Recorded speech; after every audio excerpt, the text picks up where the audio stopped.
No. Other questions? Okay, we have actually Sarah Smith from the Sawyer Library is going to be giving us some research tips. So Sarah, thank you for joining us. I think I have to ask you to unmute. Oh, you have unmuted yourself. Yep, I just realized it. You're welcome. So anyone have any questions? So yeah, I sent you the syllabus so you know what we're doing, I think. And the introduction for those who have not used the many resources of the Sawyer Library, and a refresher for those who have. And so I will turn it over to Sarah. Great, thank you. Hello, my name is Sarah Smith. I am one of the reference librarians here at the college. I'm going to be showing you how to find some both secondary sources as well as primary source documents that you can use for this class. So with that, let's get started. I will share my screen. There it is. All right. So up here we have the Sawyer Library homepage. The Sawyer Library is responsible for the College of Arts and Sciences and the Business School. We also have 3 libraries on campus. There's the Sawyer Library, that's me, but I also want to I would also recommend that you guys check out the Moakley Archive and Institute.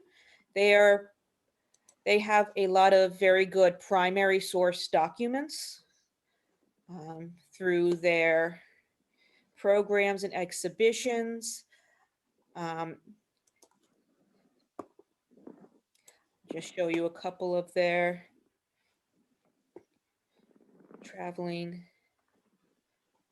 their online exhibitions, including a history of Suffolk University, the Ford Hall forums, all of the Ford Hall forums since 1908. They also have a lot of information on the Boston busing crisis. They have information on from John Joseph Moakley, who was a senator and was a big proponent of the busing. And we have the papers of Harry Hom Dow, who is the first Chinese American lawyer in the I'm pretty sure it's in the United States. So, and a graduate of Suffolk Law School. So you might want to check out any of those from the archives. And in the About Us section, there should be contact information if you want to talk to an archivist. So their email is archives@suffolk.edu.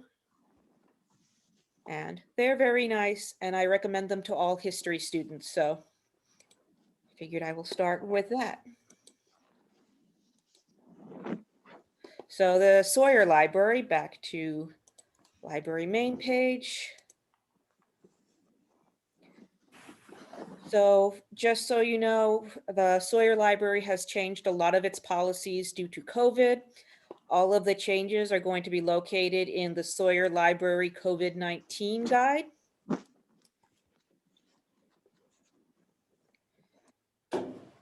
So this includes FAQs, information on how to reserve study spaces and computers before you before you come to the library. Library is open for in-person visitors, but before you come, you must make a reservation. You can do so by clicking the link on this guide. That'll take you to the seat reservation system. Just click and select the Sawyer Library. Select which floor you would like.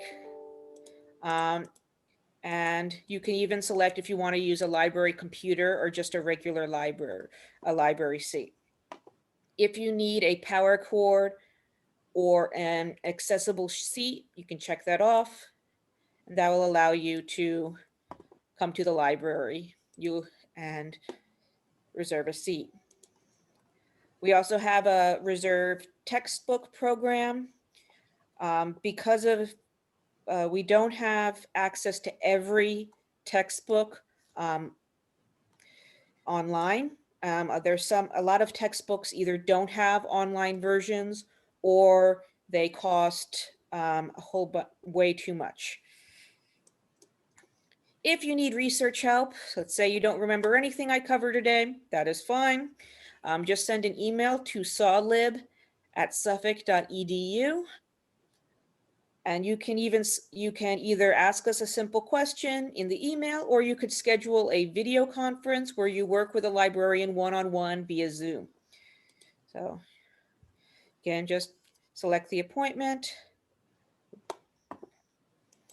It does take, we do need 24 hours notice before we can book appointments, just so the librarian has time to do some background research on what you're looking for. The more information you give us before your library appointment, the better it is, because we will be doing some background research to help you find more information.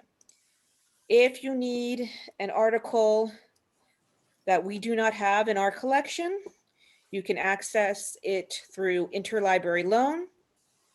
You just, in the interlibrary loan section, it has the form for article requests. You just fill out the form and you will get the article. Usually it takes like a week or so, but we are currently phasing in rapid ILL. So then it would be only a couple days or even less than that, hopefully. If you need books and any books or other equipment, such as a laptop or headphones or anything of that nature, you can check that out you can look for it through the library catalog and request it online, and you can pick up your books at the library. So that is just the COVID guide.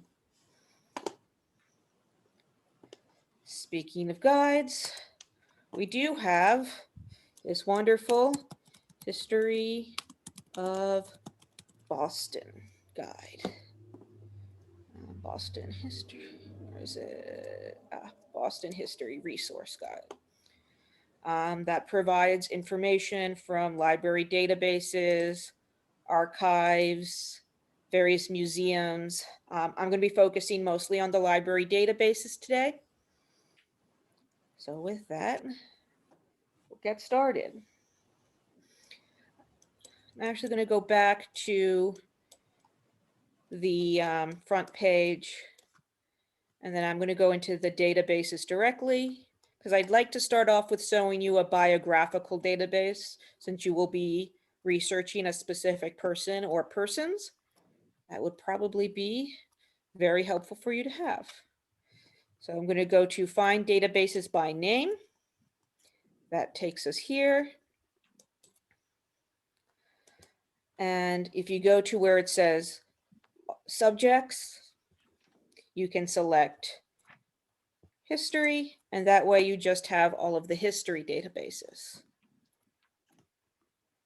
So I'm going to show you Biography in Context. To log in to the databases, you log in with the same information as you would for Blackboard or any other university sign-on. So it's the same username and password.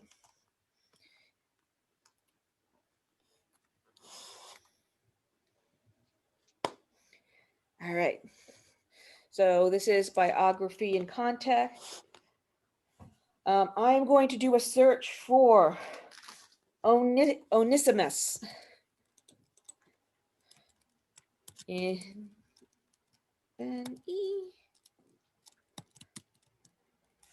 So, Onesimus. Now,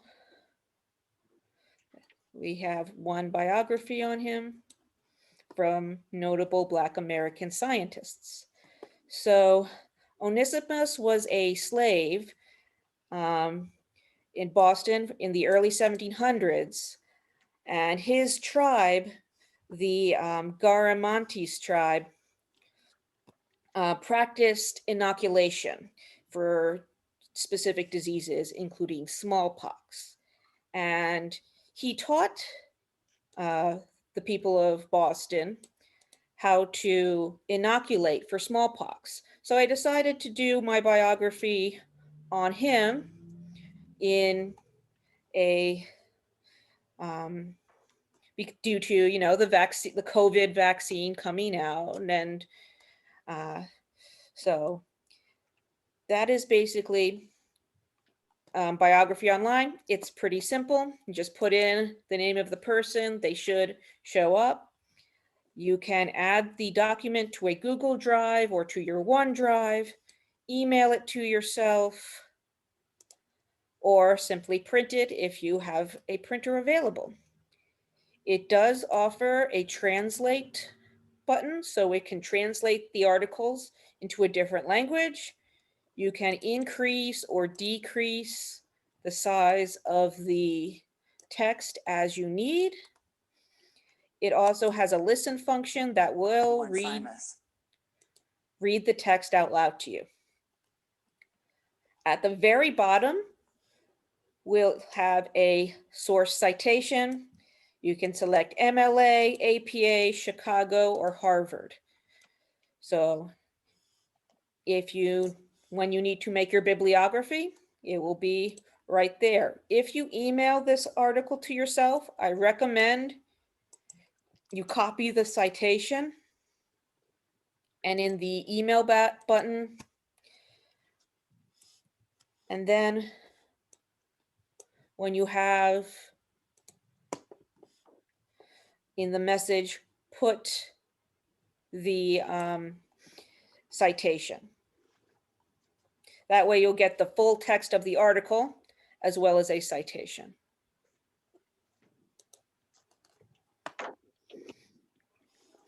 So, any questions on biography online?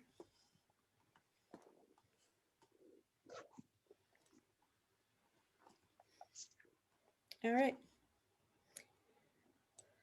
So with that, I'm going to go into some of the more primary sources. So I'm going to start with the American Antiquarian Society, the Historical Periodicals Collection. This features articles from the 17th century up until the 19th century. So there's two different American Antiquarian Society. There's the one from 1691 to 1820. And then there's the one from 1821 to 1837. So I'm just going to select the first one. And from here, you can search either a person or an event. I'm going to do the Boston Massacre.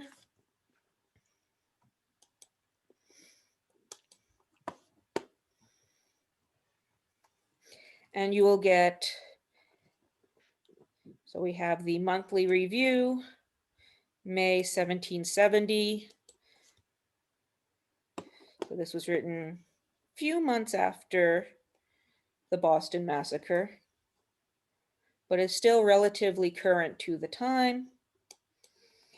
Click on where it says view full text, and that should take you to the full text of the article.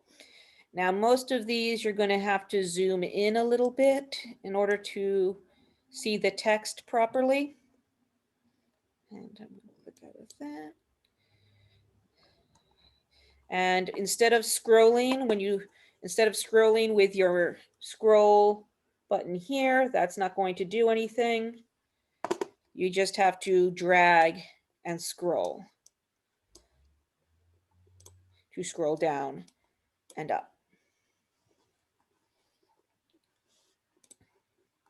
Yeah. Hold on. So let's see. You can download this as a PDF, email it to yourself.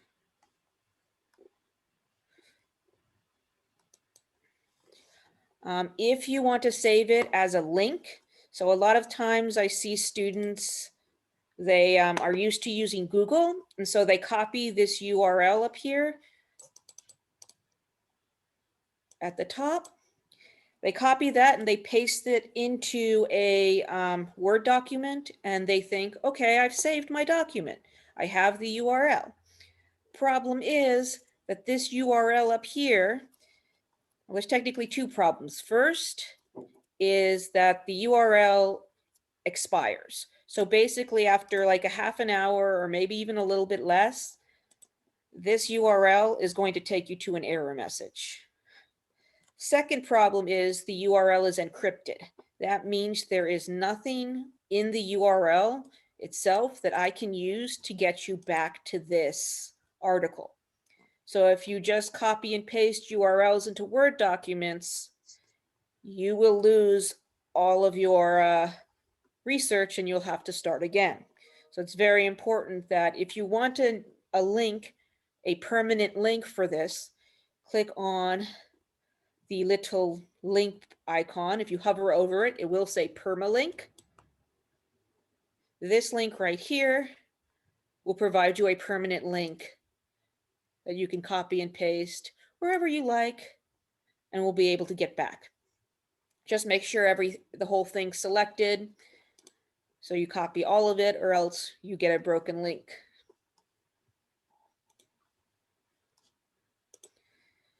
So that is the American Antiquarian Society.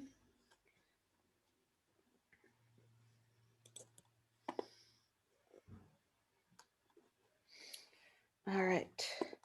So what we also have, I'll go to we have access to the Boston Globe.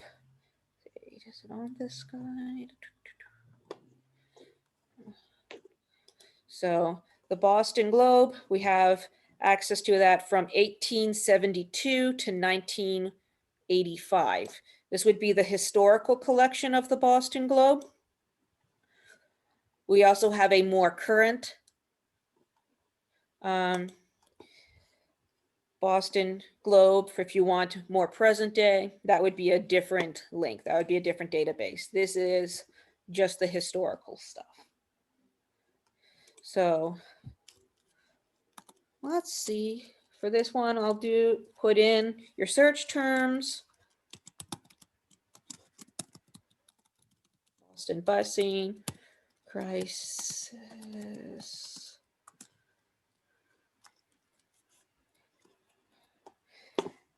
And the big thing to remember for this database is after you do your initial search, where it says, go to where it says sorted by, and instead of most recent first, because the Boston Globe is a newspaper, it automatically goes to, when doing a search, most recent first. You wanted it to be searched by relevance. And so here we have, just to Boston.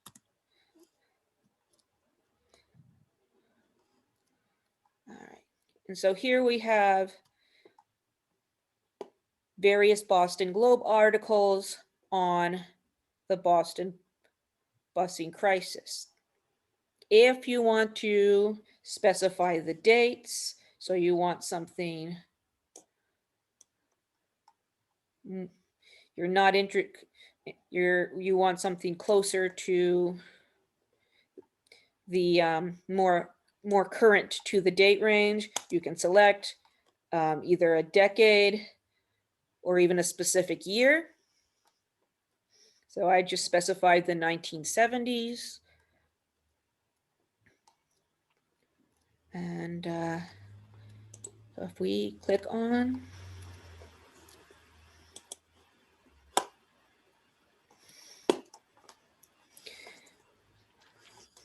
and that will take you to 1976 article on the Boston busing crisis. And it will be a PDF. You can get an abstract and details as well.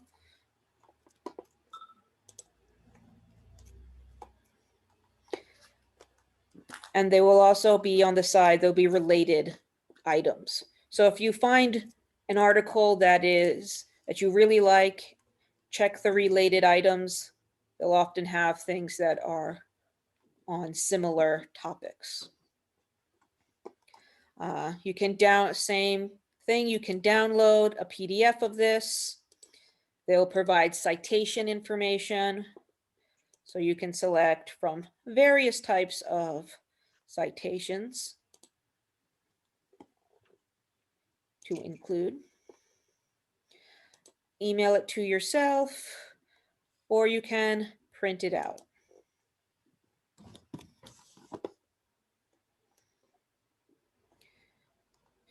Well, any questions on using the Boston Globe?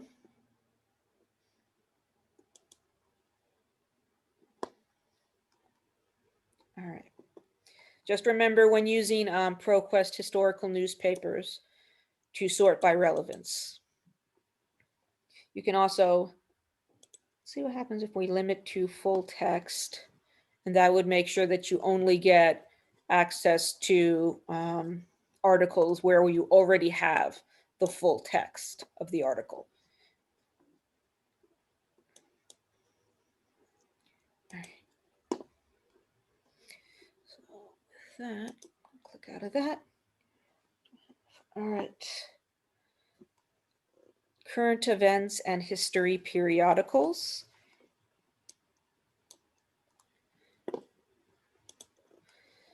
So this database contains historical periodicals from 1691 to 1912. When doing historical research, always check the dates so you know which database will be best to search in. You won't find a lot on the Boston busing crisis in this database because it caps off at 1912. You won't find a lot about the Revolutionary War from the Boston Globe database that we just looked at, because that starts in the 1800s. So it won't be really a primary source. So with that, let's start with, do Crispus Attucks.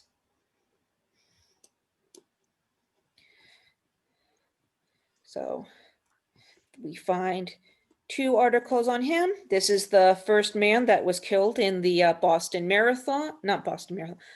Massacre. And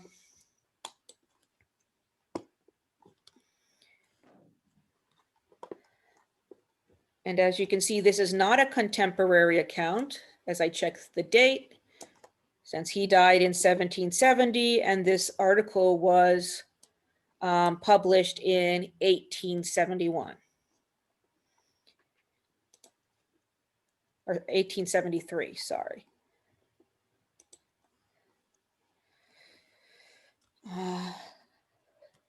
So to be able to see the article, you might have to use the zoom ins. Basically, this article is a response to a different article that there was some disagreements on the race of Mr. Attucks. He was multiracial. He was half African American and half Native American. And here in this paper, they're arguing whether or not to consider him Black or a Native American. So could be interesting, but if I was going to do a biography of Mr. Attucks, probably wouldn't use it. But it could be an interesting, feature to add on a paper on, say, race and history, and how we forget some people and remember the others, or forget specific aspects of some people. All right. So lastly, but not least, I want to show you a new database that we actually got access to through the Massachusetts Board of Library Commissioners. It's technically not a history database, so we're going to go to all subjects. And then I'm going to go to the H, and we're looking at Heritage Quest.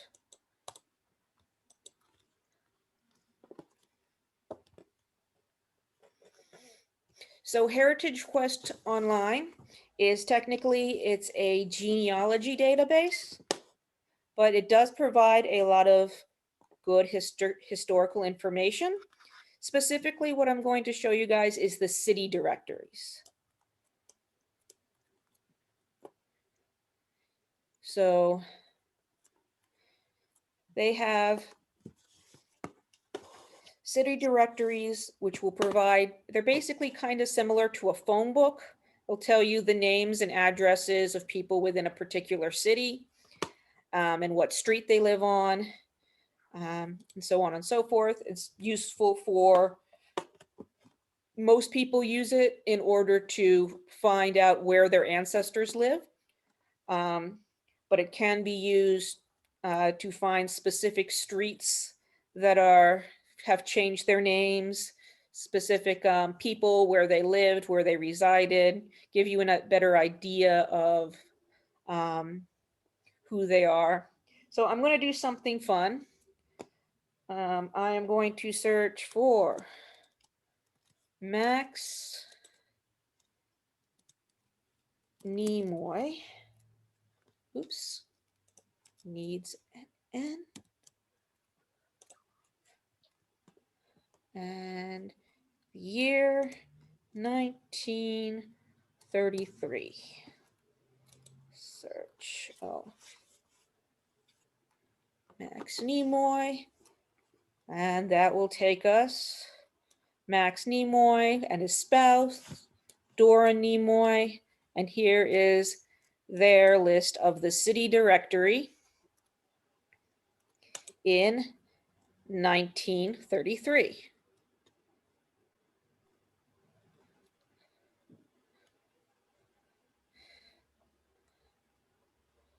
So can anyone guess who with the last name Nimoy from Boston, Massachusetts, which famous person's childhood home we're looking at right now?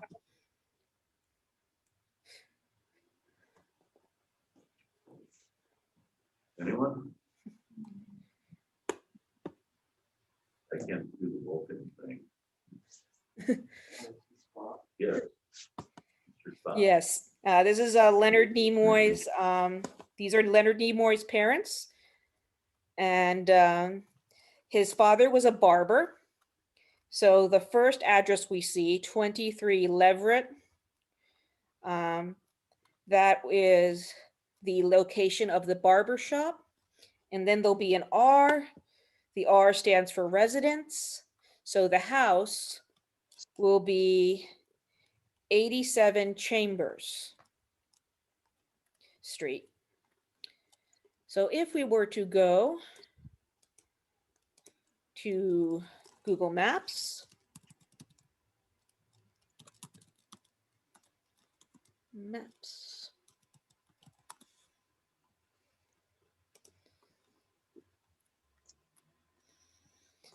and let's see.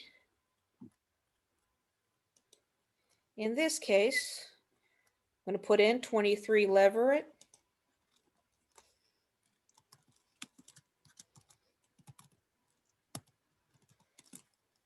Circle.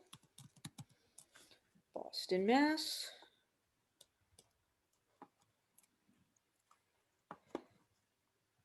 And here we have a picture of what would have been the barber shop.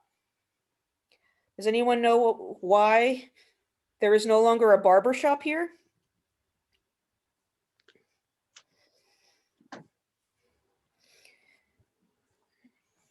Has anyone heard of the Boston Herbal Renewal Program?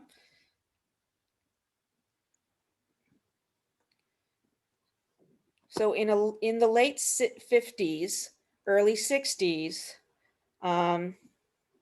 the city of Boston decided to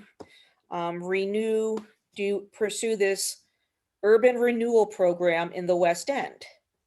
So as a result, a lot of the older buildings, a lot of the buildings in that area were torn down.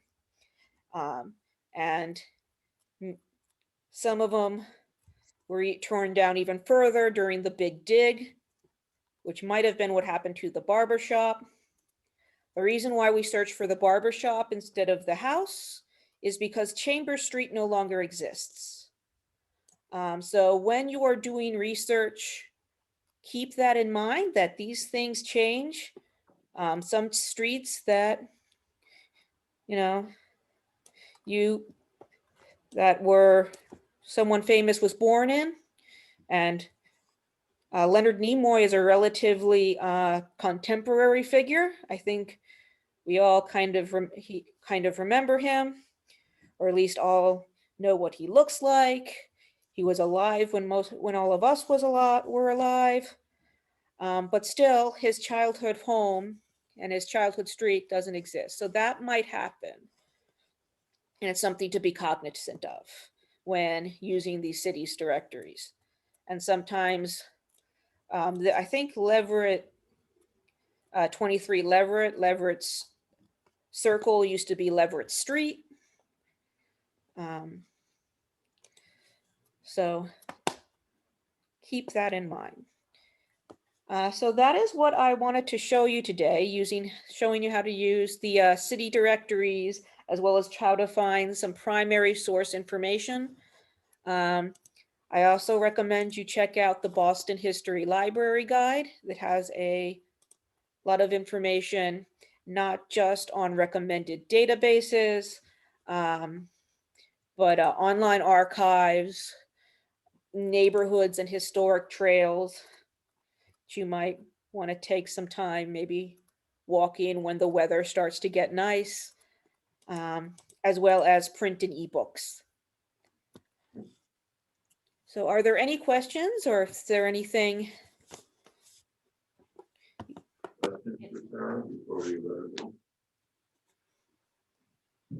I'm sorry? Well, thank you. This has been very helpful. Oh, thank you. And I know they will be using, I know I'll be using resources. All right, thank you. And again, if you need anything, please don't hesitate to send an email to sawlib@suffolk.edu. We have someone there from from about 8 in the morning to 7 at night most days.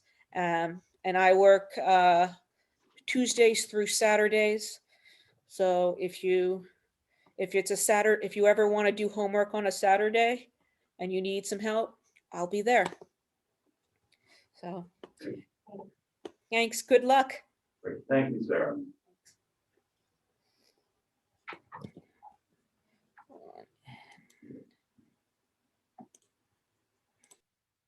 Great. Okay, good. So that was helpful. And let's see. What else do we have to talk about today? How's everyone doing? Good to see you all. And any questions for me?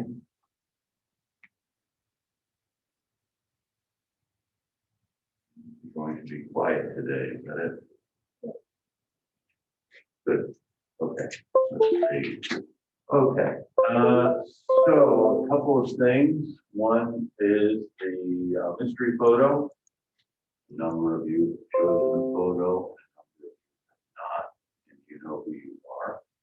And you just, if I know who you are.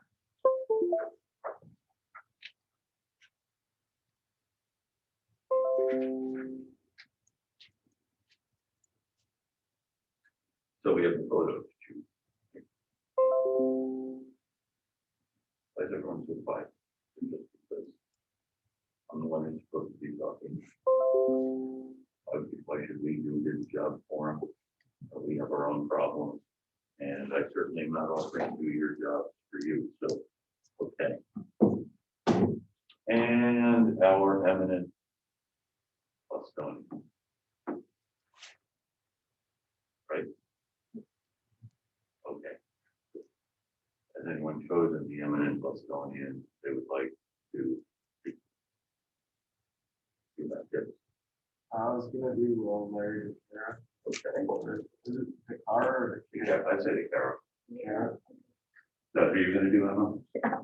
Good, okay, so the two of you can have Larry and Carol. Good. Good. Very good. And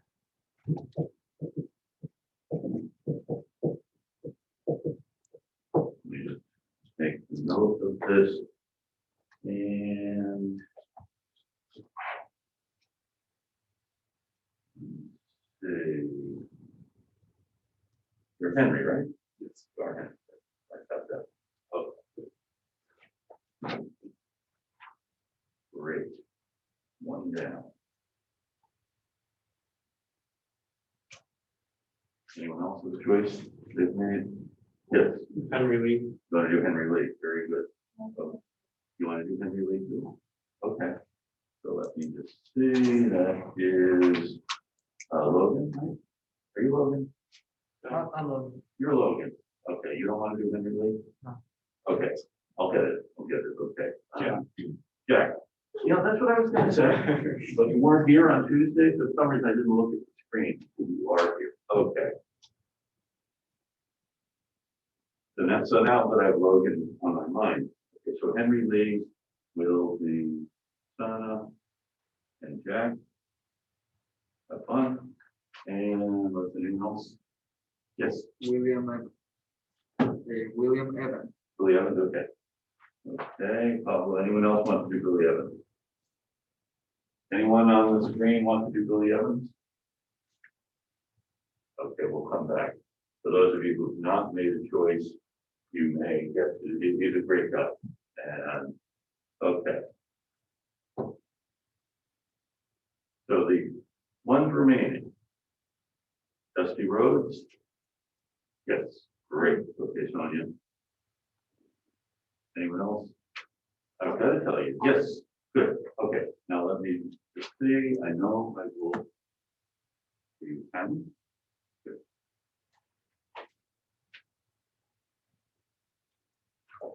You see, okay, not to complain. Well, that seems to be all I do. There's this, I can go online and get a class roster that is everyone's email address. When I am on campus, I can get one that has people's pictures. And I always would get that. So that way I could study that. But for some reason, did I ever tell you this? Okay, with another group. Probably at the Country Tavern, I was complaining. By the way, if you ever become a college professor and you try to complain to people about your life, I would advise you not to do that because we have an extraordinarily easy life. Back about 8 or 10 years ago, we were making a book on Boston history, and we interviewed Mayor Medina. How many know he been mayor of Boston for 20 years? He knew everyone in the city. He really made it work. And although you always knew where you stood with Mayor Medina, and he often thought that people didn't like him. But anyway, I was interviewing him. But when we set up an interview with him after he left the mayor's office, DU had given him this office basically because they were trying to keep him on their good side because he had hired most of the people who worked for the city. And so he did a big office at DU, and I go to interview him. I had a couple of students and cameras with him. It was a Friday afternoon in August. And he said, look at this, no one around, nothing ever happens. I said, well, yeah, Mr. Mayor, it is a Friday afternoon in August. It doesn't matter, even during the school year, nothing ever happens in town. None of that. City Hall crisis every 15 minutes. No one ever does anything. He says, yeah, you college professors work 24/7, 24 hours a month, 7 months of the year. I was really surprised that my colleagues didn't find that either as funny or as true as I did. And anyway, where was I? I was talking about these other folks. Anyway, I can't get the pictures of people on the roster anymore. Consequently, I'm really working at getting to know who you are. So it's really helpful. Logan, you sit in the same place too. When Jack wasn't here, Logan took your seat the other day. So, okay, let's see. Dusty Rhodes, how about Byron and Frida? Wait. Are Yes. you asking? Oh, because we're doing them as a couple. Oh, okay. You want to do that? No. Okay. See, I will assign someone. No, okay. Vivian Lee? Professor? I'll take it. You want to do Vivian Lee? Okay. Anyone else? Professor? Kathleen is typed up on the screen. Kathleen, did you have a choice? Yeah, I was gonna ask if I can do Frida and Byron Rushing. You want to do Byron Rushing and Frida Garcia? Great. Yeah. Okay. And who else said Vivian Lee? Okay, Amber. So Amber and Seth. Okay. Kathleen, which means we still have some people to find subjects for. And let's see. Lily, are you with us? Yes, I am. Do you have a choice? Honestly, I don't really care. Okay. Well, we'll hold on then. And we'll find someone suitable for you to care about, okay? Okay. Okay. What about do you have a choice? Yeah. I want to do John Drew. John Drew, very good. Okay. Can I also do John? Who wants to do John Drew? Okay, so, I'm sorry, Logan, yourself. Good, so you and Logan will work on John Drew. And then we still have, let me see if I need to find more people to sign. So Lily, not yet, yes, Kathleen, yes, Anna, yes, Pablo, yes, Seth, yes, Ismael, not here. Henry, yes. Emma, yes. Jack. Logan, Amber, Sana, Amelie. Do you have any questions? You don't want to be free to do, okay, very good. Professor Allison, I have planned this over to you, but it's what we do this time of year. I will, once we've gotten everyone situated. Okay, Amelie is done. She was not with us. Leo is not with us. Sonia, yes. And Gianfranco is not here. Oh, you are here. You're in, okay. You have a choice? Nah. Okay. Okay. So with this assignment, oh, you found it? Yeah. So you don't need to start. No, you can go. So the first step, which you did actually very well, is just find out something about them. The next thing, now that you've narrowed it down and you know whom you are studying, you want to find out what you can about the person. Plus, one reason I asked Sarah to come in and give us a run through of what is available is so you're going to be looking at what was happening in the city that this person was involved in. So what is it that Henry Lee did, Vivian Lee did, Byron Rushing, Frida Garcia? Can you find anything in the Boston Globe? Any like business records, other things? Just get at what the person was doing over the course of his or her career. And so you'll kind of finesse that. And then sometime late March, early April, what you'll do is interview the person and you'll prepare like a short 5-minute or so, 10-minute biography of the person, a video biography. Plus you'll have written stuff about whatever the person did. So that's the assignment. Does that make sense? Good, yeah. So you're really getting a sense, not just of, this person was born in such and such a place and then went to this school or that school and then did it. But really looking at how that stuff is important. The really important thing is what contribution the person made. What was the city like when this person was doing whatever it is he or she did? And really getting that sense, okay? What changed as a result of this person doing whatever it was? So that's it, okay? So it's really, you're trying to find out how Boston works or worked from looking at this person and his or her career. So it should be fun, it should be interesting. And I know I am looking forward to seeing what we've learned as a result. And for those who have not yet made the choice, I'll get back to you. And I don't know, I think,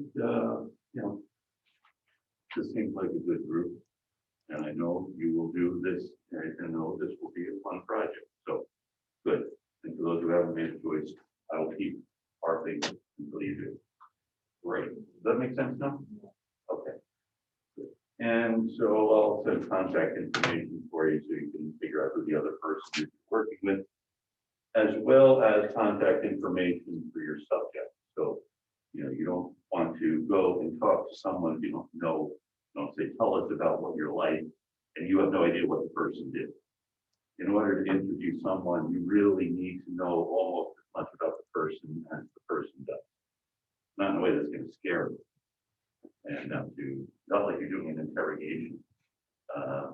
And so So anyway, that's it. Okay, good. Any questions? Okay. So where were we left? What else do we need to talk about now?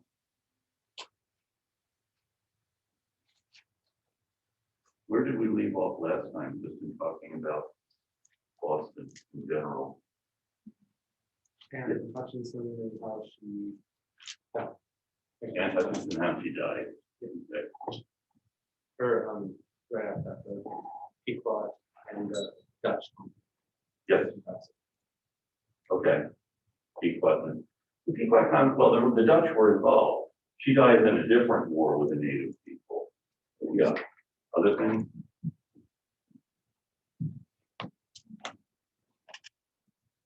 Let me see. I know I've got some wonderful PowerPoints here of all of these things. Let me just see if I can find something that will help illustrate this.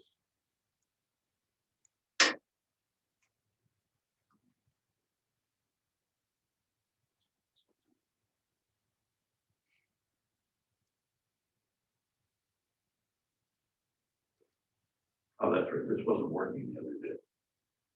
Now it's all coming back to me.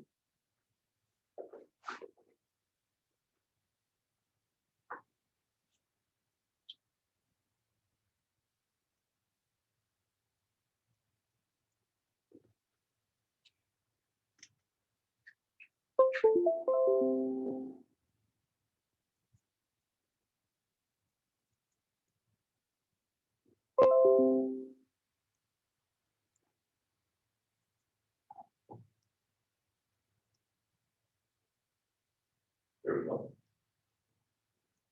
Beautiful. Okay, good. So,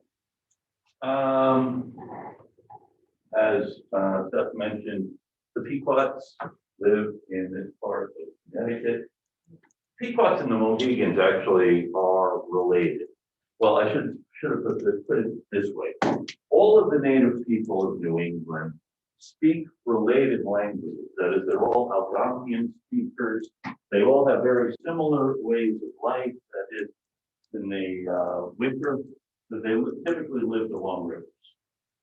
In the winter, they would go up the river, where it's a little more secure, and because you don't want to be near the water during the winter.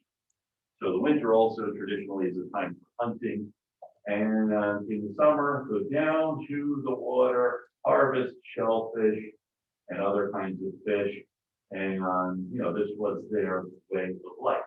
So you can see in this relatively small area of what is today Western Rhode Island and Eastern Connecticut, you have a number of different native people: the Narragansetts, the Niantics, the Pequots, the Mohegans, the Nipmucks, and in fact, there are Eastern Niantics and Western Niantics. So these are all different groups. Typically, they would live in relatively small groups because their way of life could only sustain a certain number of people. And typically, the women did the work of the agricultural work, as well as the harvesting of shellfish and the tending of the fish weirs and that kind of thing. The men did the work of going out hunting and protecting the community. And this is true, by the way, of most native people.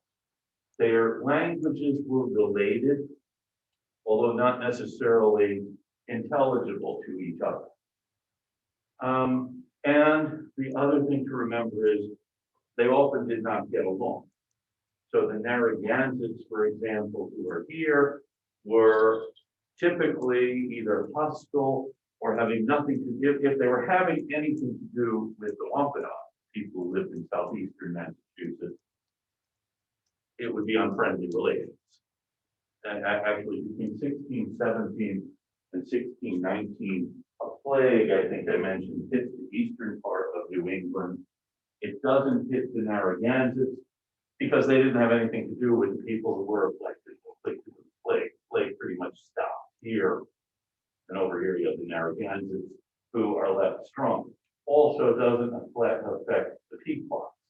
And the Pequots, very big group in Connecticut, And the Pequots, at this time, early 1630s, as Seth mentioned, the Dutch are coming into this area to trade.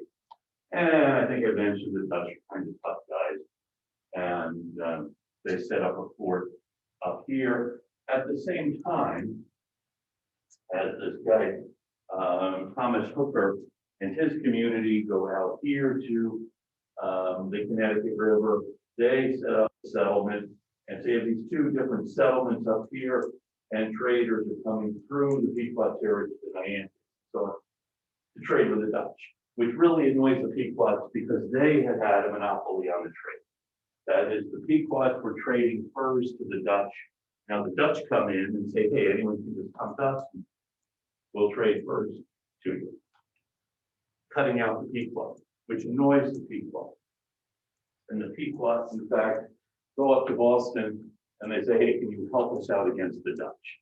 Because the Dutch are moving into this area and we really don't like the Dutch. Has anyone here Dutch, by the way? The dean's warned me about talking about ethnicities and so on. Anyway, well, what happens is this. This is one of these really strange stories. As I think I mentioned, I started to mention last time, I get more and more confused about this the more I look into it, because you would like it to be a nice, neat narrative, and I have trouble understanding exactly what happens in the Pequot War, why it starts. Very complicated begins. Actually, as near as I can tell, this is one thing that's happened. Did I mention Tatoba? You don't think so? A little. Yeah. No, so there's a discrepancy. This is one of the things with history. Already there's a discrepancy about what the historical record is. Did I talk about the Tobin or did I talk about him a little bit? And then the Ember seems to be saying, yeah, I was saying all kinds of things about the Tobin, wouldn't shut up about it, which indicates that we don't all know this story of something that happened 2 days ago. So how then can we understand something that happened 300 years ago? Well, luckily for you, you have an historian with you who can try to help decipher this story of Tobin. Does anyone remember a little bit? You guys heard about him the other day? He was kidnapped. He was kidnapped, yeah. And then what happens? Anything else? I don't remember. The Dutch wanted the cells. Yes. What are they? Wampum. They gave him a bunch of wampum to get him back, Yes. and then they took him again. Then they gave him more wampum, and they killed him. They killed him, yeah. So Tobin is dead, okay? And then Tobin left behind a son and a daughter. And the daughter was married to a guy named Uncas. I regret to tell you, I did not write down the name of his son. It'll come back to me later on. And I will probably, I'll tell you who the son of Tobin was. Uncas, though, is not a Pequot, he is a Mohegan. And he sees an opportunity here that he can become the Sachem or Sachem of the Mohegans now that Tobin is out of the way.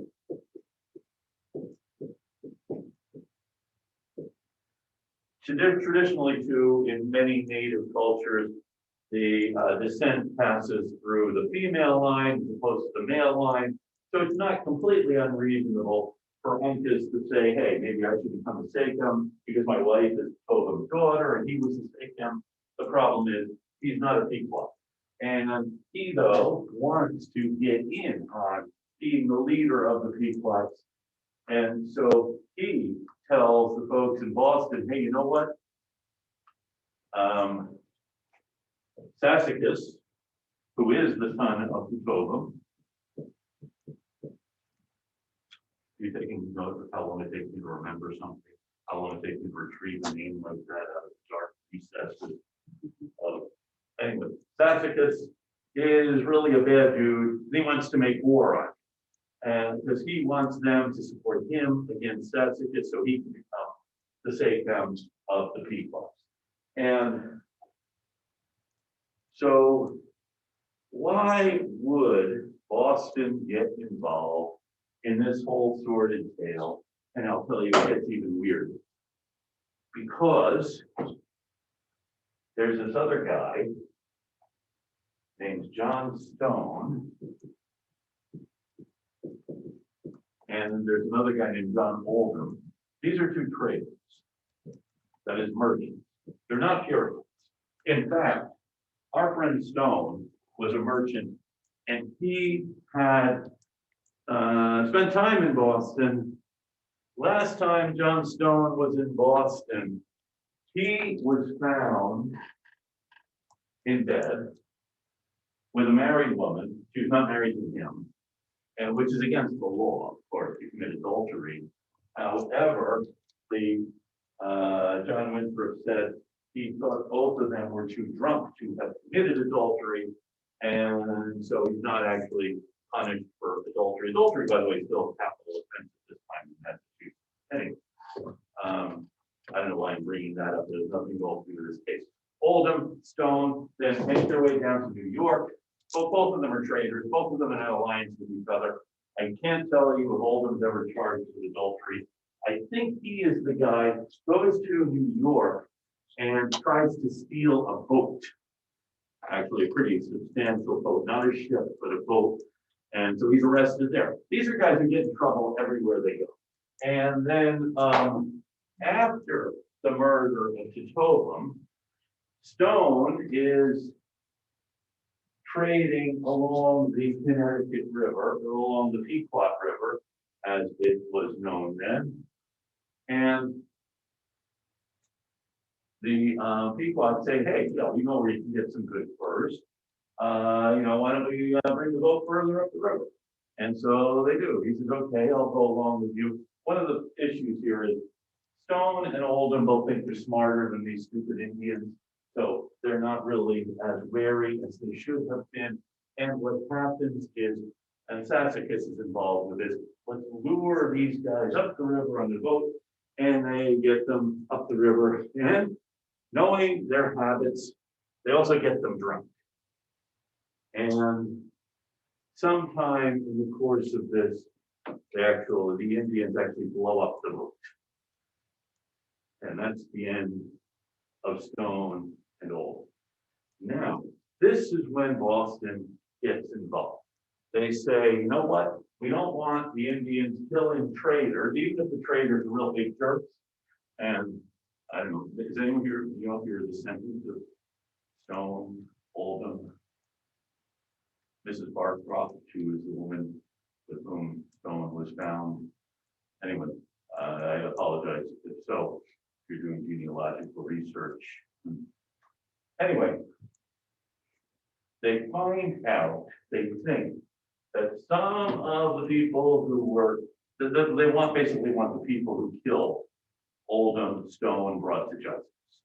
And the people say, well, no, I can let you bring them to justice since we don't know who they were. And what happens is the Massachusetts declares war on the Pequots and raises military forces in Connecticut, while in Massachusetts and in Connecticut, to go and attack the Pequots in the summer of 1636. And this is a scene from, this is the destruction of the Pequot fort. You can see the Pequot country had two forts. Let me see. The dominions of Sassacus are here, and the Pequot fort, one fort was here. Here's the Fort Mystic.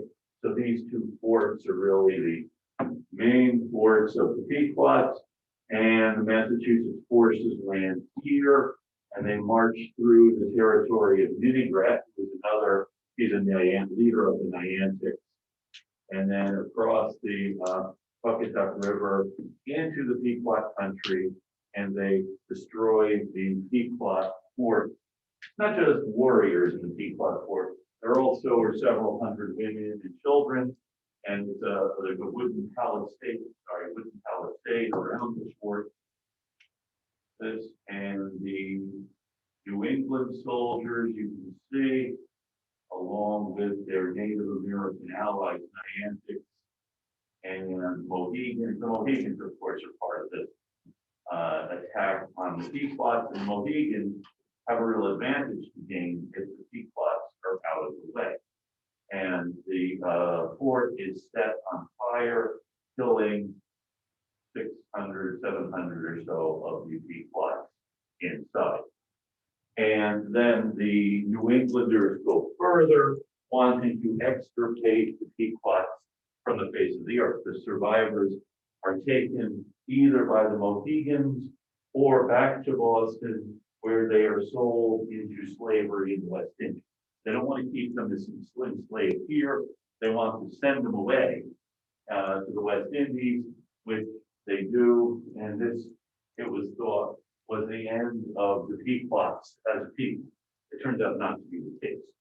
Now, this is why in the 19th century, when Herman Melville wrote, does anyone know a book Herman Melville wrote? Does anyone read it? Moby Dick. And what's the name of the ship in Moby Dick? Ship. Not the big ship, or the good ship Lollipop, or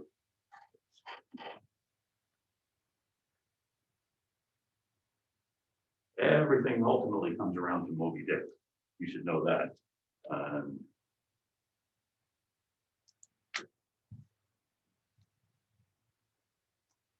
Herman Melville wanting to write this great novel, and so the name of the whaling ship is the Pequot. Okay, and you know, when I was first learning about all of this many years ago, we were always taught that the Pequots were completely eliminated, but then the Pequots have come back, and this is a long different story. There were Pequots, and now they've actually returned and they've opened the casino. But this is really a big part of their history as well as the history of New England, because in this particular war, you see a number of very important developments, one being the creation of the Ancient and Honorable Artillery Company, which is the oldest military company in the United States, and it still has its headquarters on the top floor of Faneuil Hall. And once Faneuil Hall reopens, you can go see the museum they have, the Ancient Honorable Artillery Company. And they also, so that's a big story. And the idea of New Englanders having this mission and to extirpate these folks who are enemies to the mission. And also the other piece of this, which is, we thought we were here to help these people and now we're killing them. How is that? And so in the wake of this, a minister in Roxbury, John Eliot, sets about thinking, is this really what God wanted us to do? And thinks, well, maybe it isn't. Probably it isn't. And so what can we do to avoid killing the native people whom we thought we were here to help? And so what Eliot does is begins translating the Bible with the help of some native people who also are employed in the printing house over in Cambridge. They've set up a printing press, and they published the first Bible printed in North America. Is this Bible printed in the Algonquian language, actually the native style? The idea is we will convert the native people to Christianity, train native people to be ministers so that they can be part of this mission rather than forcing us to kill them. And also, as a way of advancing this, they set up a college to train native ministers. So native men can become ministers. Now, in order to become Christian, it's not just, hey, you read the Bible and on Sundays you'll join us in our worship services. Their idea is Christianity is a whole way of life. And the native people really need to change their way of life and adapt Christianity as we understand it, which means instead of living in these villages that move between one place place or another, they'll have a permanent place. And instead of the women doing the agricultural work, the men will do the agricultural work and do other things. Then they'll have native ministers. So over the years between the 1630s and the 1670s, you have about 14 or 15 of these praying towns established around New England, places like Dayton and Ponkapog, Norumbega, on Cape Cod, Mashpee.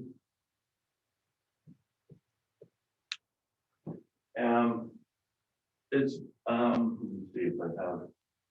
Yeah, in fact, this is the oldest house of worship in North America, is the Indian Meeting House in Mashpee on Cape Cod, built in 1684. So you have this attempt to Christianize the native people as part of the reaction to the horrors of the Pequot War. So that's big development here in the 1630s with long repercussions in the whole history of New England. One other thing I should probably mention as I'm talking about this. Any questions? Okay. See, I was really kind of nervous earlier when no one was saying anything. But now when I am talking and no one's saying anything, I think it's because you're really engaged in what I'm saying. Oh, thank you, Emma, for that reassurance. And that's okay, good. So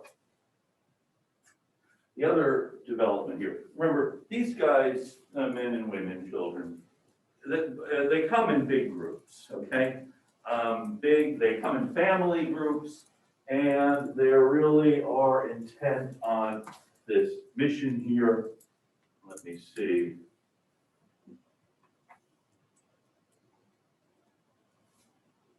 Here's the problem.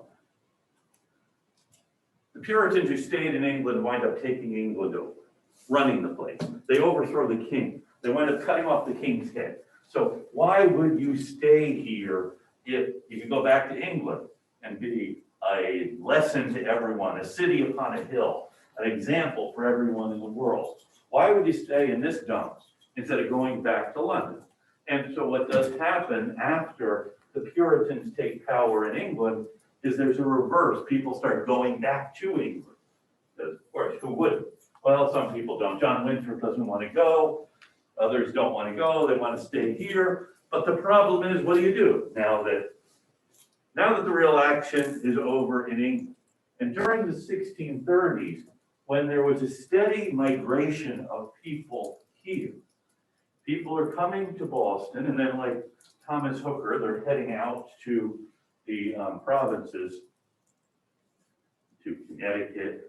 You know, you have the founding of new towns in the 1630s, and plus, if you were already here, you survive, you then can sell stuff to the people coming, so prices go up for things like cattle and other things, so you're doing pretty well, because there's a steady migration, people are coming in, and so, but then suddenly, all of that stops. The migration in stops. You can't sell a cow anymore. And so this is really a big problem. What are we going to do now? What's the point of staying here? And that's not an insignificant problem, because the economy tanks, the mission seems to have tanked, A, because maybe instead of saving the world, we're a bunch of hypocrites because we killed the Pequots. B, the Puritans who stayed in England actually are now running the show. So what keeps us here? It's a pretty big existential question about what is our reason for being here. And I'm getting kind of depressed thinking about it. And you know, I didn't even live then. So they have to think of something else to do, and they do actually. And I think I'll leave it until next Tuesday to tell you what it is they think to do as a way of surviving in this new world. Okay? Any questions? No, no one wants to extend this particular session because it is a bleak historical world we're talking about, and yeah, I'm glad to be living today too. Aren't you like the chair of the department, or aren't you like the head of the department? No, I'm not the head of the department. I may be, I was once, I might be again, but no, why do you ask? No, I don't know, 'cause You're wondering why I don't get fired? It must be because. No, I think I was just nervous about it. So I'm like, all right, thank you, Professor Allison. Have a good weekend.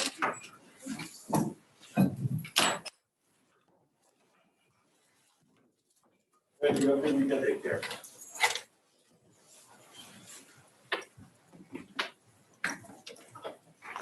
Thank you. You want to go? Oh, it's pretty cool. Okay, good. Okay, good, good, very good. Take care.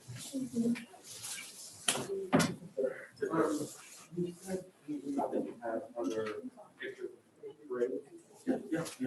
I'll send you a couple. If you want to get on. Do you like that particular parade? Yeah, I don't know, it was very technical, so I don't know about that, Okay. but, You know, I wouldn't be averse having you do that, but I also have others that take care, other than that parade. I was also wondering if number 9. Let me see. No. Okay. Want to do that one? I'll send you some other parade pictures and then also number 9 stuff. Okay. Thank you very much. Take care.